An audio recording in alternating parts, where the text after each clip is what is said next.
예, 설 연휴가 끝난 뒤에 이제 윤 대통령은 두 개의 재판을 동시에 진행해야 합니다. 탄핵 심판은 이번 주부터 변론이 재개될 예정이고요.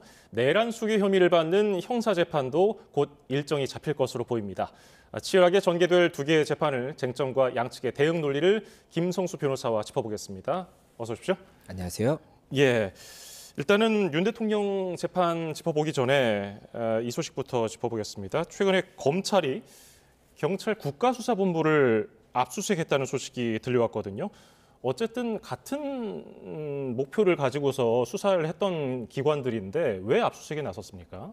예, 말씀하신 것처럼 일단 검찰에서 지난달 31일에 이 국수본 사무실에 대해서 압수수색을 했다는 소식이 이제 추가로 알려졌습니다. 그리고 지난번에 이 12월 19일에도 이 국수본에 대해서 뭐 수사기획조정관실이라든지 서울 영등포 경찰서 등에 대해서 압수수색했던 사례가 있었거든요. 그렇다 보니까 이에 대해서도 어떠한 경위인지에 대해서 굉장히 궁금증을 많이 가지실 것 같습니다. 그래서 이 부분 설명을 드리자면 일단 12월 3일 이 계엄 당시에 이 체포조가 운영됐다는 의혹이 지금 나오고 있지 않습니까?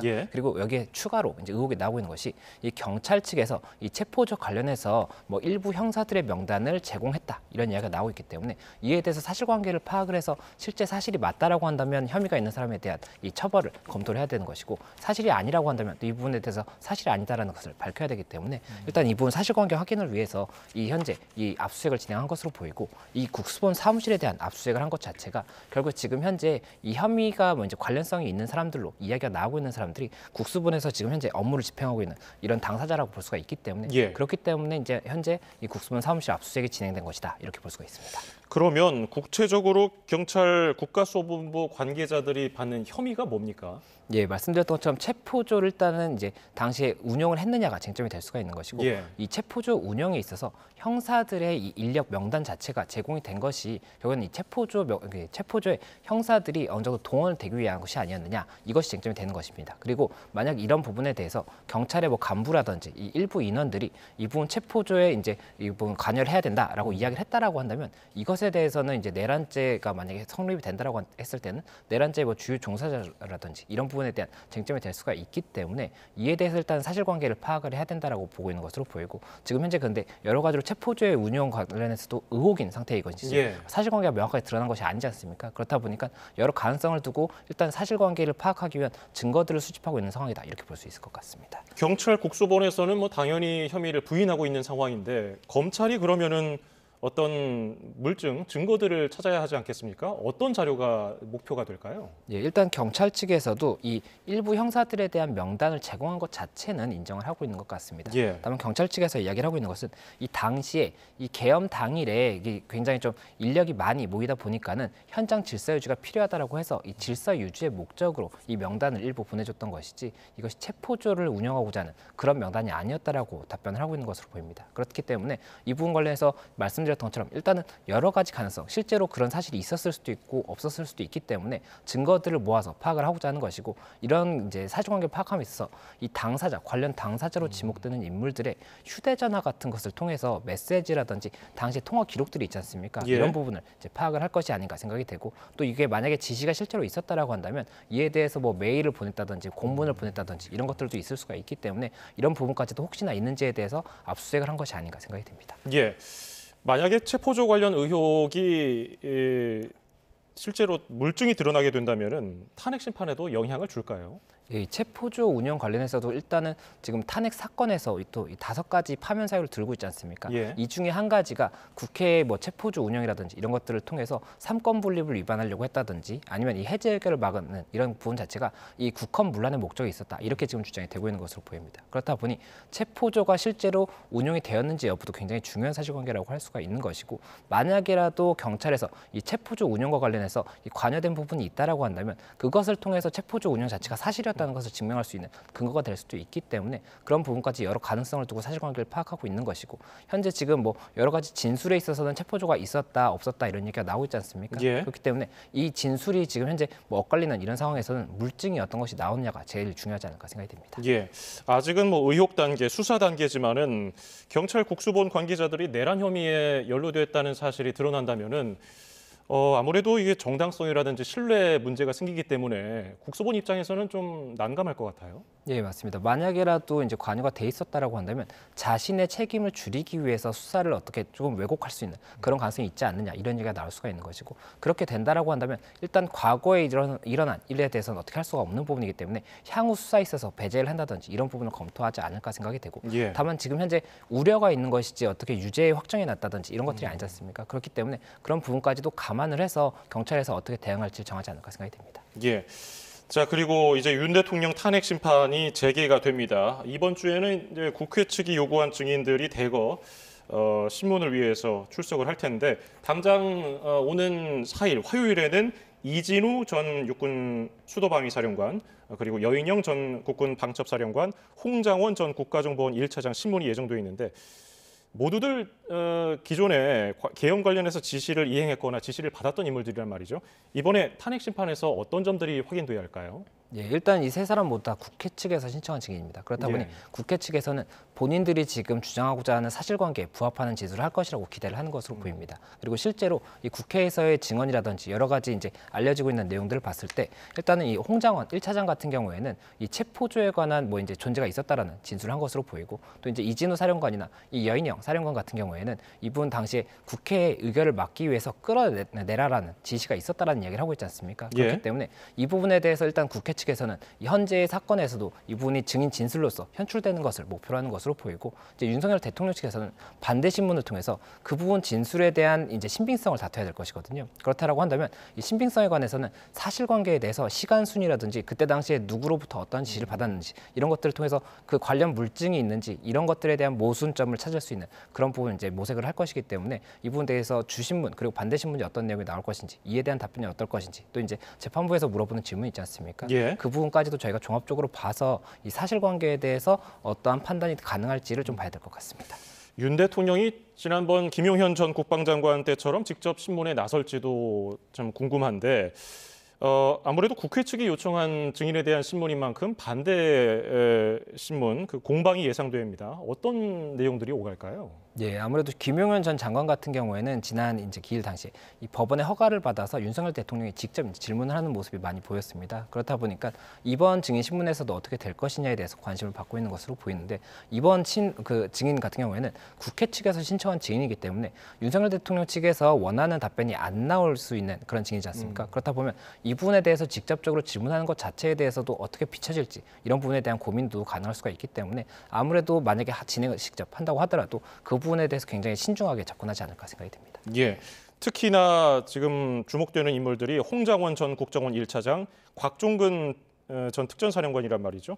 윤 대통령 측이 주장하고 있는 것과 완전히 상반된 주장 증언을 내놓고 있었는데 헌법재판소가 이거를 어떤 점을 보고서 근거를 판단하게 될까요? 네, 일단 이 증인 신문을 하게 되면 이 증언의 신빙성에 대해서 이제 재판부에서 판단을 하게 되는 겁니다. 그렇다 보면 이 증언의 신빙성에 대해서는 뭐 말하는 뉘앙스라든지 이런 것들도 반영이 될 수가 있는 것이고 그리고 이 관계자들의 여러 가지 진술이 나올 거지 않습니까? 그럼 그 진술들을 다 합쳤을 때 모순점이 없는지 이런 것들을 보게 됩니다. 그리고 이 추가적인 물증, 뭐 지금 현재 뭐 포고령이라든지 뭐 기재부 장관에게 제공된 쪽지 이런 것들이 있지 않습니까? 이런 부분들에 대해서도 사실관계가 부합하는지를 볼 겁니다. 그리고 뭐 통화 기록 같은 경우에 거의 다 지금 비아폰으로 진행이 됐던 것으로 보이기 때문에 통화 기록 자체가 어느 정도 확보가 가능할지는 모르겠지만 뭐 몇 시에 뭐 어떤 통화를 했었고 그때 당시에 어떠한 이야기가 있었다 이런 부분에 대해 통화 기록이 있다라고 한다면 그것이 부합하는지도 이제 검토할 수 있는 사례가 될 수가 있거든요. 그렇다 보니 그런 점들을 종합적으로 판단을 할 것으로 보이고 지금 단계에서 한 차례 증인 신문을 모든 사실관계에 대해서 신빙성이 있는지를 파악할 것이 아니라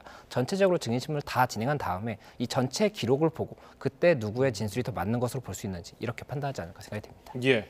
그리고 헌재에서 윤 대통령 측이 신청한 신원식 국가안보실장, 조태용 국정원장, 백종욱 전 국정원 3차장을 추가로 증인으로 채택을 했습니다. 다음 주에 이제 신문이 잡혀 있는데 윤 대통령 측에서 이 인물들을 증인으로 신청한 이유는 뭘까요? 네, 일단 여러 가지 가능성을 예상할 수가 있을 것 같습니다. 다만 지금 현재 국정원 3차장 같은 경우에는 이 보안 점검, 선관위의 보안 점검에 참여했던 인물로 알려지다 보니까는 이 부정선거 관련해서 진술을 받고자 하는 것이 아닌가 이런 이야기가 나오는 것으로 보이고, 그리고 국정원장 같은 경우에는 현재 국정원 1차장이 증인신문이 예정이 되어 있지 않습니까? 예. 그렇다 보니 이 국정원 내부에 어떠한 지시가 있었는지 이런 부분들에 대한 진술을 받지 않을까 생각이 되는 부분이 있고, 그리고 나머지 지금 뭐 중앙선관위원회 사무총장도 지금 증인으로 채택이 돼 있다고 하는데 예. 이런 부분들에 대해서도 이 선거와 관련해서 어떠한 뭐 하자가 발견되었는지 이런 것들을 확인하고자 하는 것이 아닌가 하는 생각이 드는 그런 부분이 있지만, 다만 아직까지 명확하게 어떤 질문을 할 것인지가 밝혀지지는 않은 만큼 이런 가능성이 있다 정도로 볼 수 있을 것 같습니다. 예. 자, 그리고 비상계엄 선포까지의 과정의 정당성 문제에서 가장 논란이 됐던 국무회의 문제. 한덕수 총리가 이 국무회의에 대해서 윤 대통령이 비상계엄 선포 심의를 위해서 열어야 하는데 처음부터 생각하지 않았던 것 같다는 취지로 이제 경찰 피의자 조사에서 얘기를 한 것으로 알려졌단 말이죠.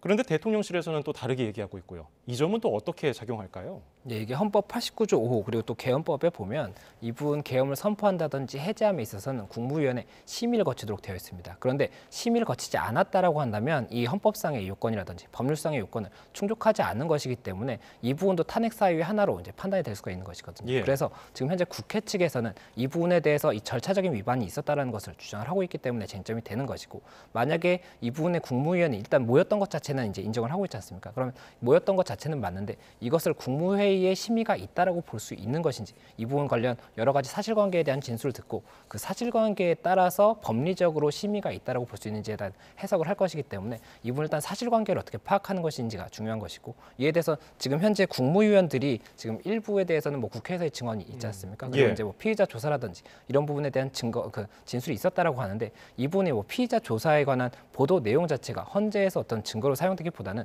이 부분에 관해서 만약에 이 사실관계에 대한 다툼을 인정하기 위해서는 증인신문을 진행을 해야 될 것이기 때문에 이 추가적인 증인신문 과정에서 국무위원들의 증인신문도 있지 않을까 생각이 됩니다. 예.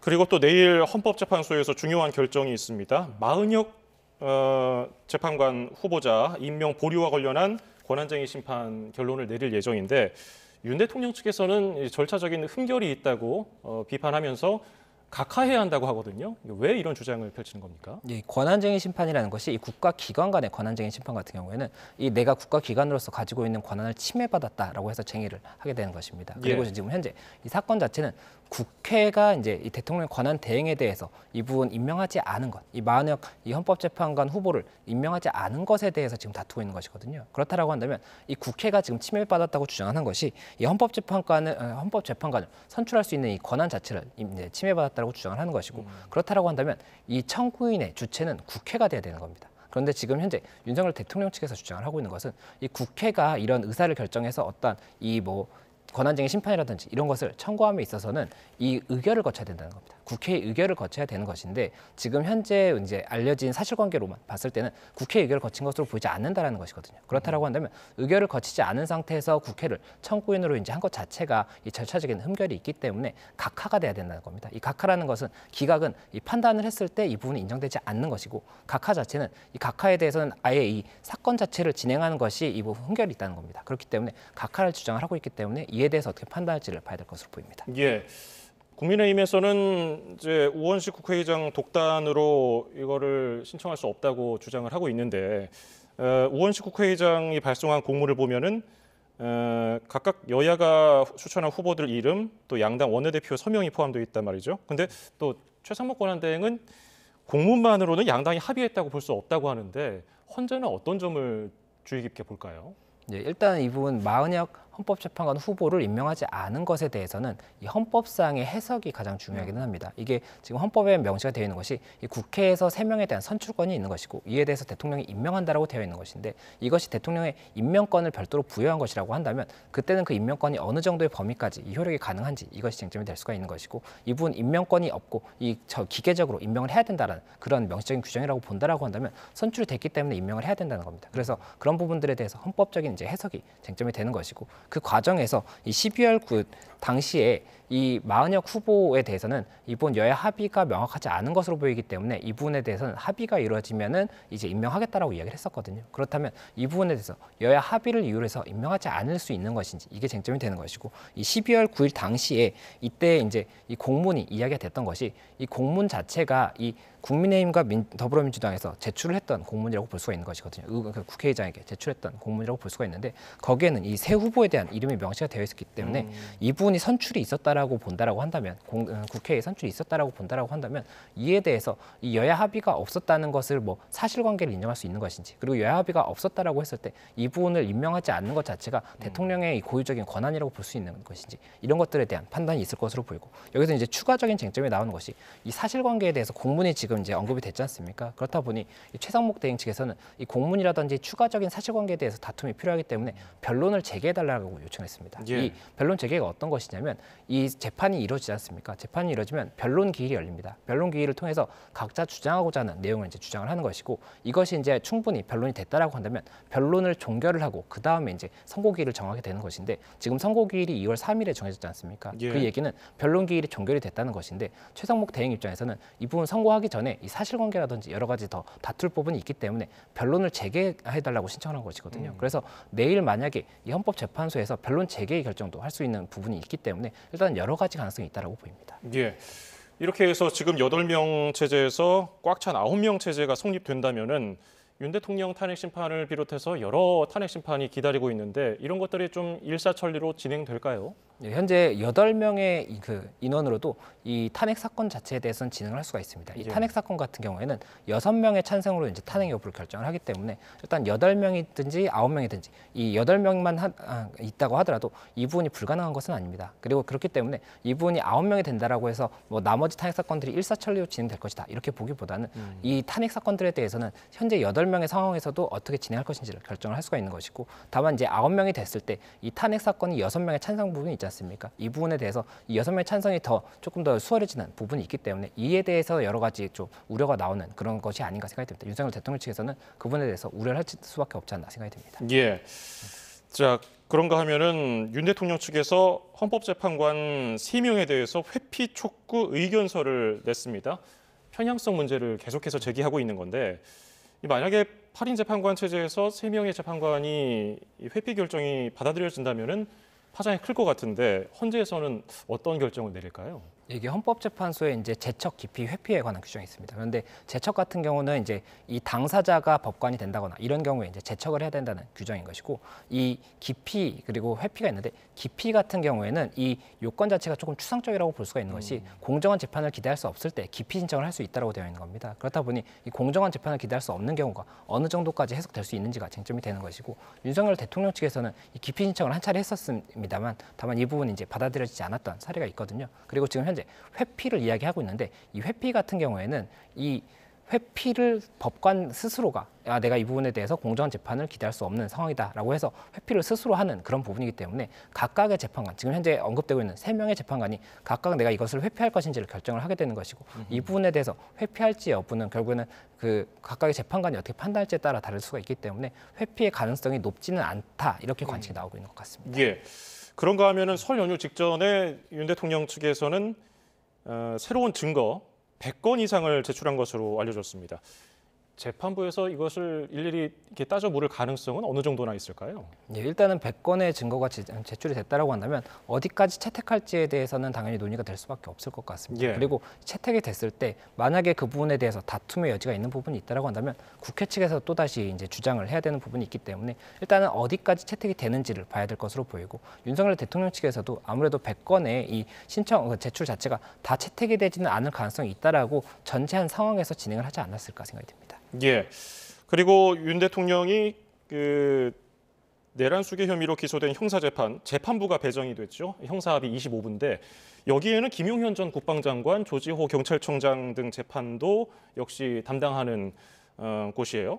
어떤 점을 고려해서 여기에 배당을 했을까요? 예, 지금 현재 내란 혐의 이제 주요 종사자로 이제 혐의를 받고 있는 한 10명 정도의 인원이 있습니다. 그 10명 중에 한 5명 정도는 군사 법원에서 사건이 진행이 되고 있고 예. 지금 이제 나머지 5명에 대해서는 서울중앙지방법원에서 형사합의 25부에서 진행을 하고 있습니다. 그리고 윤석열 대통령의 사건도 지금 현재 형사합의 25부로 배당이 됐다는 것인데 이 법원 예규를 보면 이 관련 사건이 먼저 진행하고 있는 부가 있다라고 한다면 해당 부에 배당을 할 수가 있다라고 하거든요. 그렇다 보니 형사합의 25부에 배당이 된 것으로 보이고 이렇게 됐을 때는 결국에는 관련 사건들에 대한 증인 뭐 신문이라든지 여러 가지에 대해서 이 재판부가 어떻게 판단할 수 있는지까지는 이제 볼 수가 있기 때문에 아무래도 그런 부분을 감안을 해서 한 개의 재판부로 다 확정을 한 것이 아닌가 생각이 듭니다. 예, 오늘 말씀 여기까지 듣죠. 도움 말씀에 김성수 변호사였습니다. 고맙습니다. 고맙습니다.